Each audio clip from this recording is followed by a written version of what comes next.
തൃശൂർ കുറ്റിപ്പുറം സംസ്ഥാന പാതയിൽ ബസ് മറിഞ്ഞാണ് അപകടം ഉണ്ടായത്. 17 പേർക്കാണ് പരിക്കേറ്റിരിക്കുന്നത്. ഒരാളുടെ നില ഗുരുതരമാണ് എന്നാണ് നമുക്ക് ലഭിക്കുന്ന സൂചന. കൈപ്പറമ്പ് പുറ്റേക്കരയിൽ ഇന്ന് പുലർച്ചെ 5:30 മണിയോടെയാണ് ഈ അപകടം ഉണ്ടായത്. അമൽ സുരേന്ദ്രൻ വിശദാംശങ്ങളുമായി നമുക്കൊപ്പം ചേരുന്നു. അമൽ, എന്താണ് ശരിക്കും സംഭവിച്ചത്? Good morning.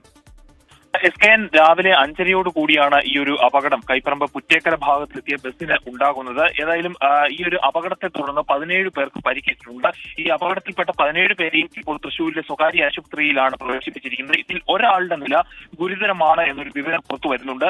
മറ്റു ആളുകളുടെ എല്ലാം ആരോഗ്യനില അങ്ങേയറ്റം തൃപ്തികരമാണ് എന്നും വിവരങ്ങൾ വരുന്നുണ്ട്. അതോടൊപ്പം തന്നെ ഈ ഒരു ബസ് മറിഞ്ഞതിനെ തുടർന്ന് ഈ ഒരു ഭാഗത്ത്, അതായത് തൃശ്ശൂർ കുന്നംകുളം റോഡില് വലിയ രീതിയിലുള്ള ഗതാഗത കുരുക്ക് ഉണ്ടാകുന്ന ഒരു സാഹചര്യം ഉണ്ടായിരുന്നു. ഈ ഒരു ഗതാഗത കുരുക്കിന് ഇപ്പോൾ ഒരു ശമനമായിട്ടുണ്ട്.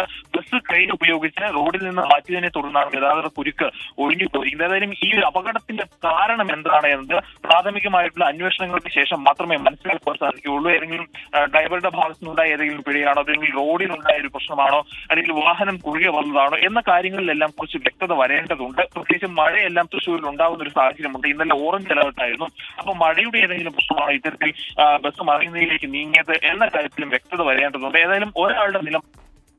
അമൽ സുരേന്ദ്രനാണ് വിവരങ്ങൾ നൽകിയത്.